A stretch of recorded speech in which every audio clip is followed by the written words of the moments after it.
Por isso eu tenho a alegria de tê-lo aqui mais uma vez. Quem? O psicólogo. Valeria fazer até um livro aí falando um pouco do trabalho dele, porque ele é bom demais. Quem?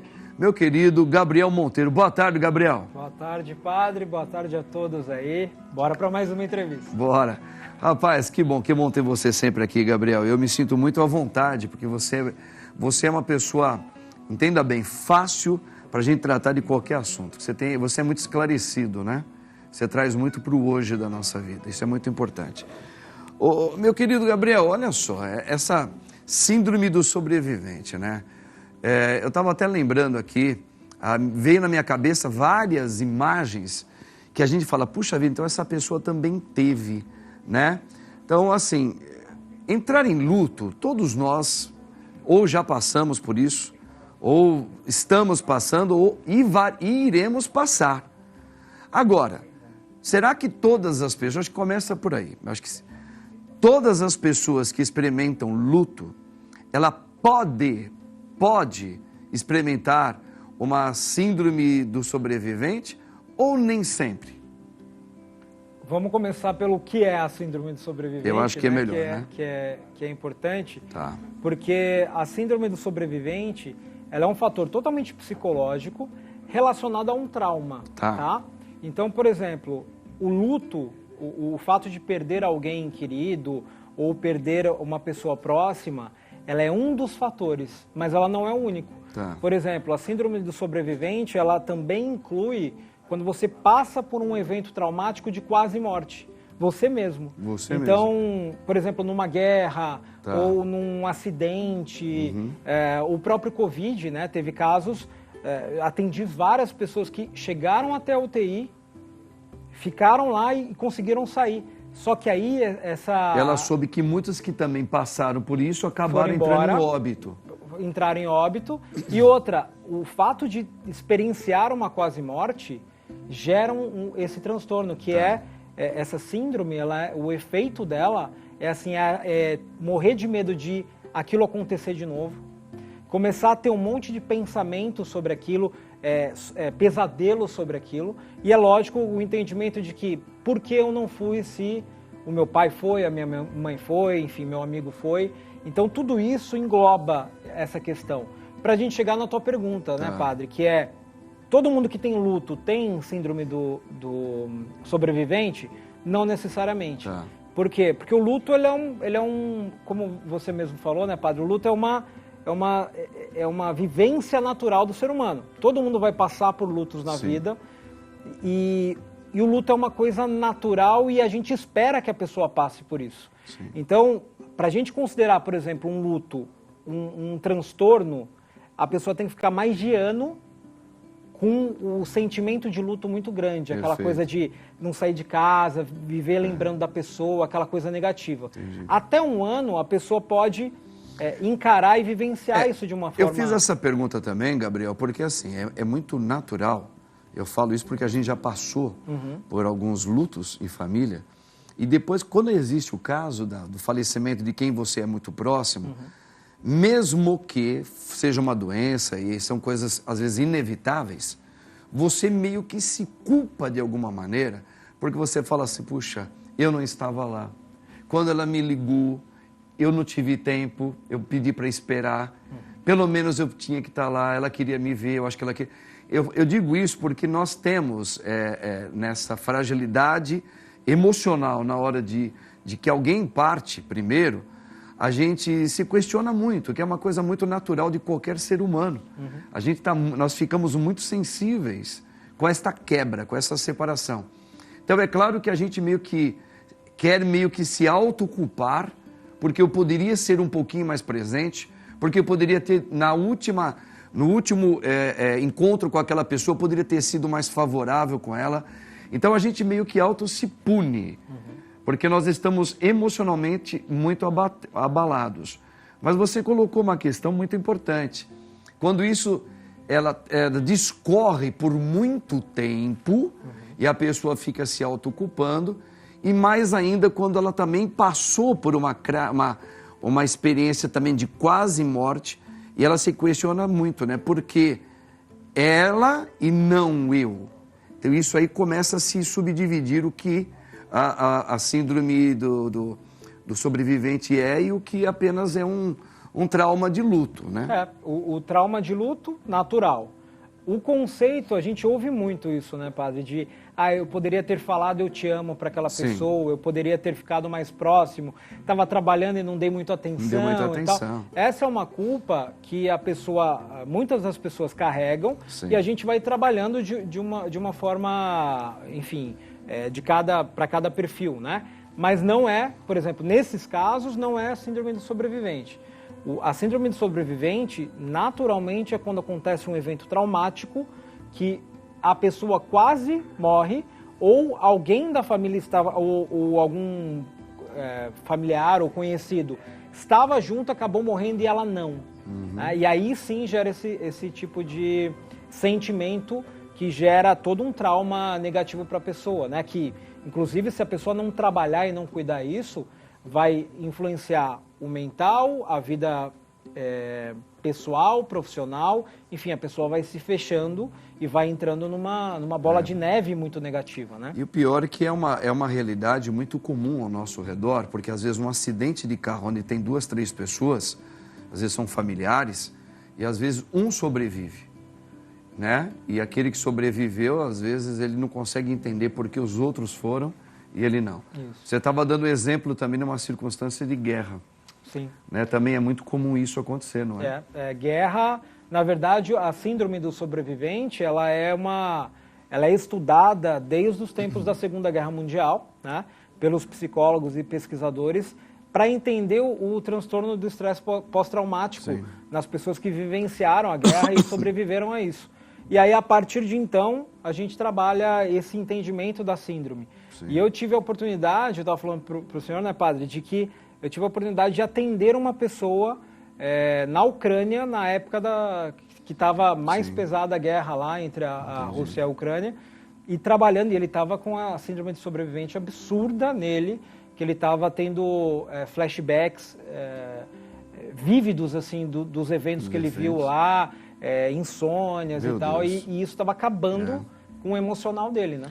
E isso, dentro da psicologia, é algo que é tratável e tem como isso amenizar, eliminar essa síndrome?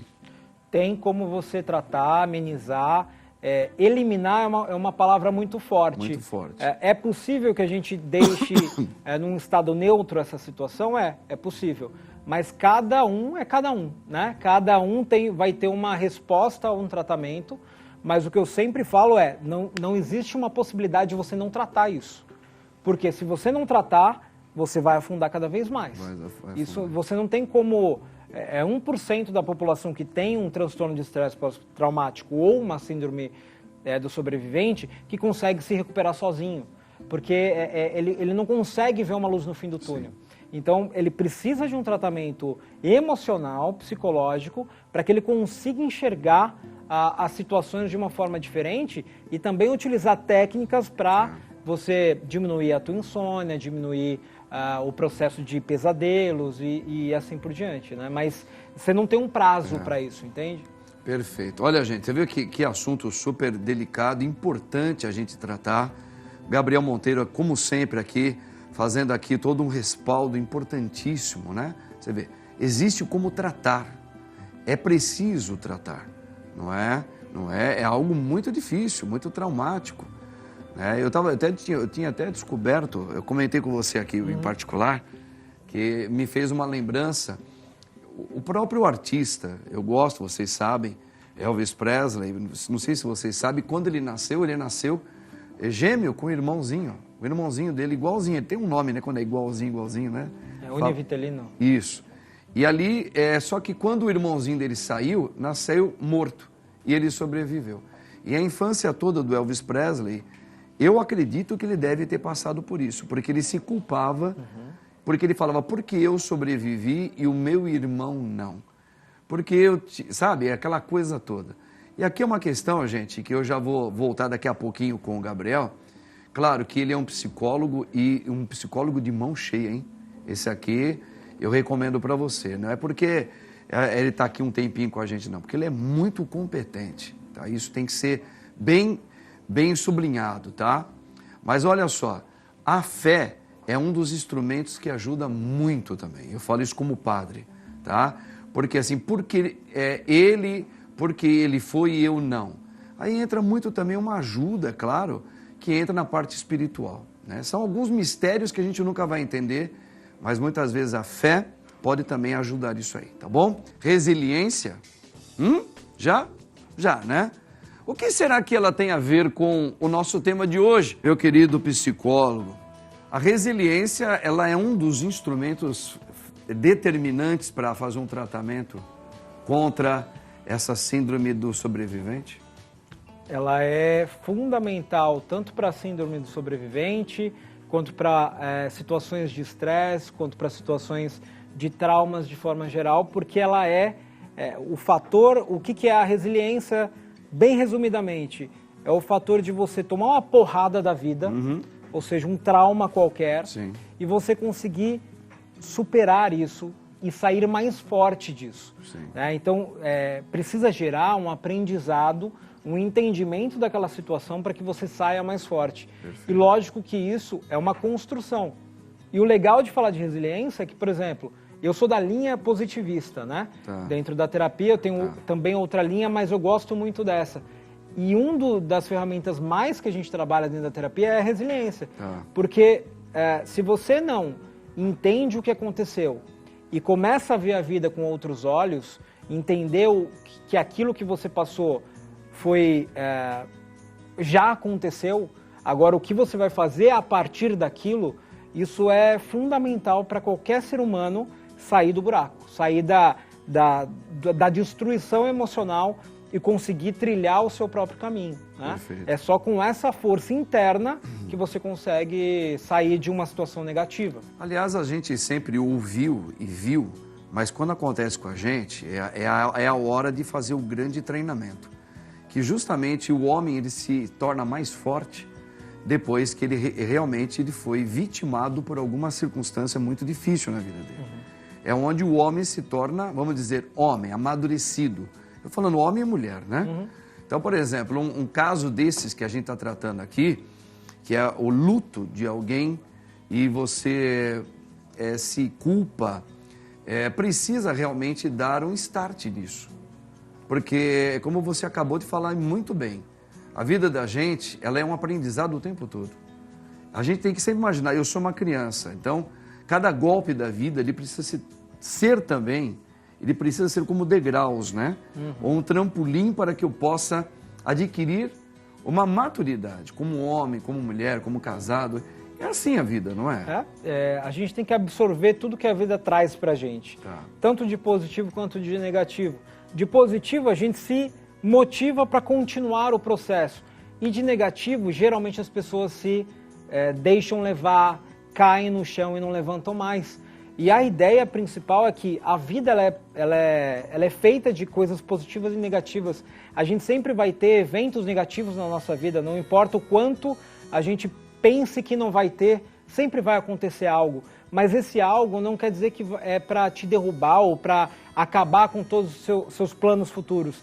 Ele é para você aprender algo, para você tirar algo daquilo e valorizar mais o que você tem, valorizar mais a vida. Então, a pessoa que passa por uma questão negativa, não precisa nem ser um trauma tão pesado, mas passa por qualquer questão negativa, padre, ela sai mais com experiência daquilo. Sim. Então ela sai mais madura daquilo. Perfeito. E ela consegue ver a vida com outros olhos. Um trauma, por exemplo, de quase morte, quando a gente trabalha isso dentro da terapia, que é muito difícil, a gente trabalha em que área? É assim, a gente tenta fazer com que a pessoa valorize mais ainda a vida que ele tem. Sim. Valorize mais ainda as pessoas que ele tem à volta dele. É como se fosse uma segunda chance. Sim. Dele fazer diferente, fazer melhor. Então, a gente tenta trabalhar sempre esses pontos para tirar só do problema, só da dificuldade e trazer para um olhar novo de uma situação que ele tem toda a vida pela frente ainda, né? Gente, olha que bacana, né? Isso aqui é muito importante para nós. Nós estamos aprendendo a ser seres humanos viventes nesse mundo aqui, não é? Então, por isso, pessoas como nosso querido Gabriel Monteiro, que mais uma vez nos traz aqui explicações sobre temas da vida, sobre a nossa psicologia, que muitas vezes é afetada pelos acontecimentos. Eu louvo a Deus por Ele inspirar homens e mulheres a trazer esses ensinamentos para todos nós, que é o caso aqui do nosso querido Gabriel. Gabriel, eu agradeço mais uma vez sua participação e espero que o Senhor, o nosso Deus, promova novos encontros nossos para talhar novos comportamentos humanos. Amém. Você é maravilhoso. Prazer, Padre. Tamo junto sempre. Tchau, tchau. Grande gente. Gabriel Monteiro, hein? Não tem pra ninguém, não. Esse aí, grava esse nome aí. E no próximo bloco, nós vamos falar sobre essa guarda compartilhada, tá bom? Vai mandando mensagem para as pessoas aí pelo nosso YouTube, tá bom? Não mude de canal, não. Sabe por quê? Cristo tá mais vivo do que nunca. Tamo junto.